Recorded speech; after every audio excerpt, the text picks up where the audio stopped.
Russia and Ukraine are having a beef and we all pay the price. Even if it wasn't the instigator of the current market, it sure didn't help.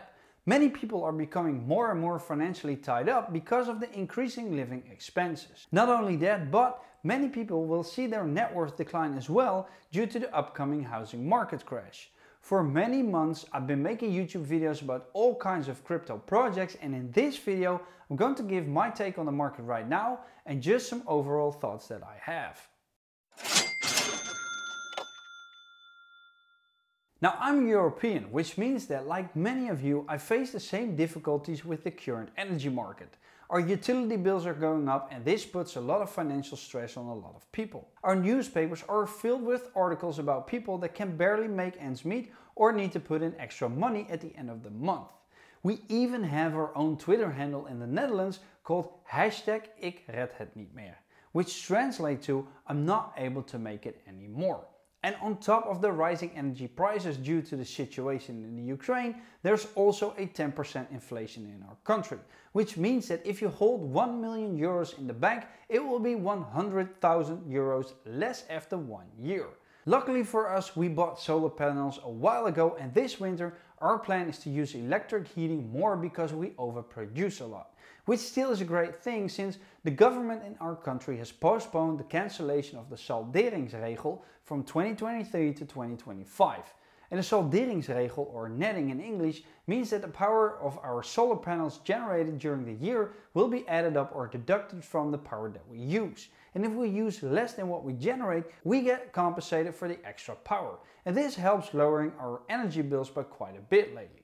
This is the reason why we'll be using electric heating a lot more this winter. And the house we live in isn't suitable to be free from gas, just like many other houses over here. So we're going to do what we can. Think of things like showering less long, change the heating schedule and use less light. That should keep our energy bill in order. And this is something I recommend you do as well, because there are two things someone can do when it comes to finances. The first one is saving money and the second one is trying to earn more money. And maybe you have some stuff laying around you don't need anymore and you can see if you can give it a second life and if it's something people are looking to buy. You'll be surprised how many times I sold something that I thought people wouldn't even bother considering.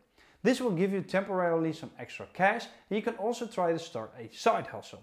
Maybe you'll even be able to create your own online courses, something that will stay online indefinitely. This, together with the cutting back in cost, like doing groceries once a week, meal planning, no more eating out, quitting smoking, or taking public transport rather than your car, or even better, taking the bike, or going to bed 1 hour earlier a day to use 1 hour less of artificial light a day, will make sure that at least you're able to have some influence on what is going on right now. Right, so let's have a look at the regular markets in general. The European Central Bank just increased its main refinancing operations rate to 1.25%, the rate on marginal lending facility went to 1.5%, and the deposit facility rate went to 0.75%. It's the highest increase of interest in over 20 years, which bears some consequences. For one, it determines the amount of interest people receive on their savings account, but also on their mortgage.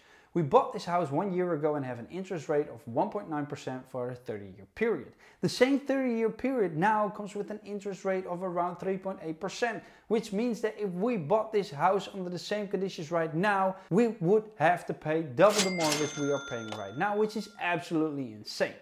The ECB does this to counteract the inflation, but there are so many more consequences. A lot of young people weren't able to buy houses here due to the rising prices, but even with these higher interest rates, which would lead to housing prices to cool down and maybe even decline a bit, there still isn't much hope because the people that bought their houses at the peak do not want to sell their houses while they are worth less than what they paid for, and because of the increased interest rates, people will need to have a higher income or bring more money to the table. And with an inflation of 9.1% in August, we have no idea what it will be in the next few months. If the annual inflation will be 10% and interest rates have doubled, this means that people must have doubled their salary with a 10% bonus on top of it to beat the current market situation. Something which isn't happening. So in the short term, I only see more and more people being stuck at where they are and not being able to purchase their first home, for instance. Those that currently rent won't have the benefits of the increased housing prices, which also means that they need to bring even more money to the table. Because in our country, you can only finance up to 100% of the appraisal value, not counted special loans for investments that make your house more sustainable and environment friendly. The extra cost of a notary and taxes can add up another 10% or even more if you purchase residence to rent out. So both the rent and buyer markets will have a very difficult time in the short term. Russia invading Ukraine has disrupted global energy market, generating the biggest surge in crude oil prices since the 70s. It is expected that the higher energy prices alone are likely to reduce global output by 1% at the end of next year. The Household Energy Price Index shows that monthly energy prices have changed for up to 34% for electricity and 46% in some countries for natural gas. This means that a €200 gas bill can now be over €250 or more. The prices are even above and expected to stay above the levels of 2008, which was the previous peak.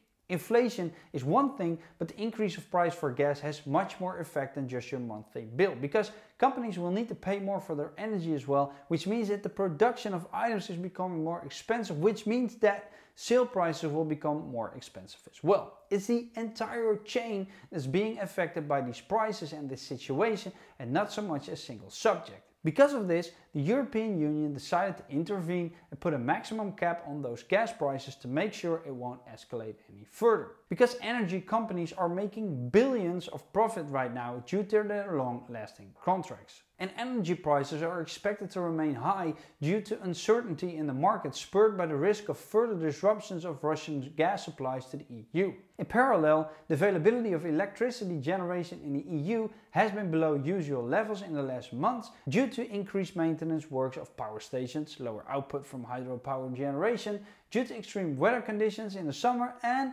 closures of some older power. This has thus contributed to energy scarcity and high energy prices, constituting a burden for consumers and industry and dampening the economic recovery. The electricity emergency tool should apply no later than December 1st of 2022 and last until March 31st of next year. The Commission is committed to carry out a review of the electricity emergency tool by February 28th next year, taking into account the electricity supply situation and electricity prices across the EU, and present a report on the main findings of the review to the Council. So I'm very curious to see how this will affect the market and subsequently prices of stocks and crypto. And speaking of crypto, I'm pretty sure most of us have seen better times when it comes to our crypto portfolio. The total market cap has dropped by more than half, and not to mention the problems that occur with Terra, Anchor and companies like Celsius, which had the effect of a downward spiral. However, we need to keep in mind that even when the prices go down, this doesn't mean that the development and adaptation of crypto has come to a halt or decline. Two big examples of that are that the US Treasury report encourages more research on central bank digital currencies and instant payment. The other example is that the European Central Bank chooses Amazon and 4 other firms to prototype a digital euro app. And these 5 fintech payments and e-commerce firms will create front-end prototypes for the digital euro, which will not be used in later phases of the CBDC project.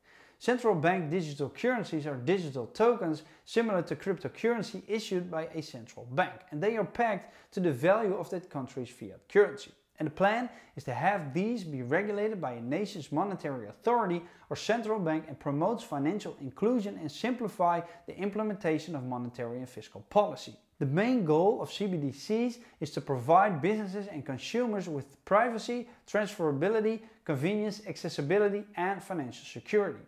CBDCs could also decrease the maintenance a complex financial system requires, reduce cross-border transaction costs, and provide those who currently use alternative money transfer methods with lower cost options. It's innovations like these that keep giving me faith in crypto in general. Sure, if you look at CoinMarketCap right now, there are over 21,000 different crypto projects, which many of them aren't sustainable, but there are still a lot of cryptocurrencies that will serve their purpose and stay popular regardless of what happens to the rest. My own strategy in markets like these is to buy the more known and stable cryptos like Bitcoin and Ethereum and projects with actual use cases, and stay away from everything else. Obviously, this is not financial advice, nor am I a financial advisor, because my videos are meant to be educational and entertaining only. However, this is just how I look at the market and how I invest my money. And I'm also looking for a longer period of consolidation before I invest any more significant amounts of money. Right now, the price can go either way, and it will all depend on the market and happenings in the world right now. So in summary, the world is on fire right now, and who knows where it will go. I'm curious to see how the European Central Bank will deal with the energy crisis, how Ukraine and Russia will evolve, and in the meantime see what options you personally have, like solar panels, earning more money and trying to cut in costs. Let's also see what central bank digital currencies will bring to the table in the future and how crypto will evolve in general. Do I think the current market is the first step to the end of crypto? Absolutely not. In fact, crypto is alive as ever. Let me know if you liked a video like this, and I'll be sure to create more of them. My name is Rico. Thank you for watching, and I'll see you next time. Doei!